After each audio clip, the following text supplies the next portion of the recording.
पुत्र चोट लग गया, उसी दिन अगर पत्नी अगर आए चोट लगे, तुम ऑफिस से आते हो, माँ तुम्हें पहले पूछती है कि पानी दे, माँ तुम्हें पूछती है कि खाना खाए, और अगर तुम ऑफिस से आए तो पत्नी पूछती है पैसा लाए हो, कितना पैसा कमा के आए हो।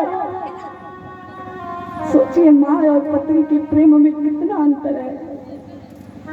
उस माँ के प्रेम को आप भूल जाते हैं, उस पिता के प्रेम को भूल जाते हैं, जो पिता आपके लिए घोड़ा दिन रात घोड़ा बन जाएगा, आपके लिए गधा की तरह काम करेगा, आपके लिए वो निरंतर लगा रहेगा कि मेरा लड़का मेरी लड़की अच्छे शिक्षा को प्राप्त करे। और अगर उस दिन अगर आप किसी दिन अपने माता जी को पिताजी को जवाब दे दिए तो फिर उस माता पिता के दिल पर क्या बीतेगी। फिर वो माता पिता अपने जीवन को ही बोझ समझने लगते हैं महाराज, क्योंकि जिसके ऊपर हम दिन रात रक्त बहाए हैं, आज वो मुझे इस तरह बोल रहा है कि तुमने मेरे लिए किया ही क्या।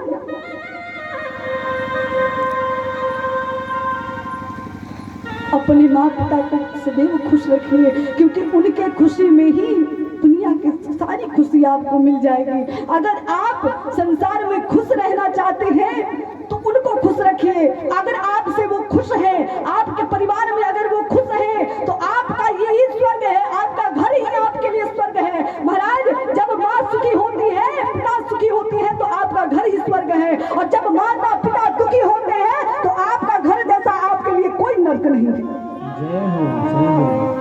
इस संसार में माता पिता को खुश रखिए, माता पिता के बाद किसी को देखिए, क्योंकि माता पिता के अलावा इस संसार में कोई आपका नहीं है। एक माता पिता ही वह है जो कि आपको निरंतर इस तरह प्रेम देते हैं जैसे छोटे बालक को दिया जाता है। माता पिता कहते हैं कि मेरा बालक, मेरी पुत्री, मेरा पुत्र मेरी नजर में कभी बढ़ता ही नहीं है। माता पिता के नजरों में बेटा बेटी कभी बड़ा नहीं होता है, वो सदैव छोटा ही रहता है। लेकिन महाराज आजकल हमारे लड़के जो होते हैं, पुत्र जो होता है, उसके नजर में माता पिता बुढ़े हो जाते हैं, उनकी कोई कदर नहीं होती है, और जब बुढ़े हो जाते हैं तो उनकी बेइज्जती पर बेइज्जती करने लगते हैं। जब तक अपने माता पिता को तुम हृदय नहीं समझोगे तब तक तुम्हारा ये हृदय किसी काम का नहीं है।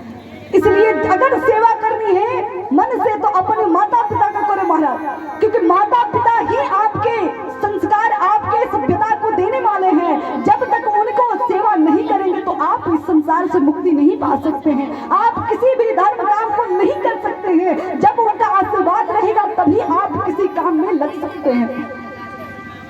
माता पिता के पुण्यों के कारण ही बेटा बेटी बहुत बढ़ते हैं, अपने कार्य में सफलता पाते हैं। अगर आपके माता पिता आपसे खुश नहीं है तो आप किसी काम को करते हुए भी हरदम असफल रहेंगे, कभी भी आप सफल नहीं हो सकते हैं। धुंधली भी दुखी थी, आत्मदेव जी भी दुखी थे। धुंधकारी राक्षस हुआ, धुंधकारी दुष्ट हो गया।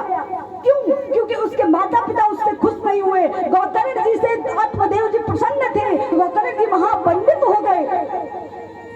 तो महाराज अगर आपको ज्ञानी बनना है, ज्ञानवान बनना है तो अपने माता पिता को खुश रखो।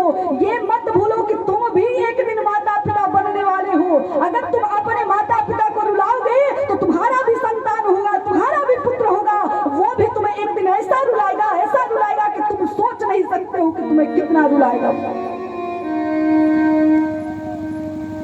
क्योंकि संसार में एक से एक जरूर आते हैं महाराज। ऐसा नहीं है कि आप किसी के साथ गलत करेंगे तो आपके साथ गलत नहीं होगा, नहीं, आप किसी का अपमान करेंगे तो अगले दिन आपका भी वो अपमान होगा, आपको भी वो अपमान सहन करना पड़ेगा। भगवान किसी का बदला रखते नहीं है, तुरंत दे देते हैं उसे। इसलिए माता पिता का सदैव सम्मान करें, सदैव भगवान की तरह माता पिता का प्रेम करें। क्योंकि जिस घर में माता पिता के साथ प्रेम रहता है, जिस घर में माता पिता का सेवा रहता है, उस घर में भगवान निवास करते हैं महाराज। चंडाल के घर में भगवान क्यों चले गए? क्योंकि माता पिता का सेवा वो निरंतर करता था। इसके कारण माता पिता की सेवा के कारण चंडाल के घर भगवान चले गए। हम भी अगर मन में सोचे कि हमारे घर में भगवान आ सकते हैं, अगर अपने माता पिता को ही भगवान मानकर सेवा करें तो।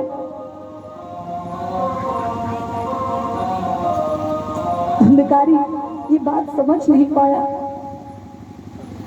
वो स्त्रियों के प्रेम में स्त्रियों के शरीर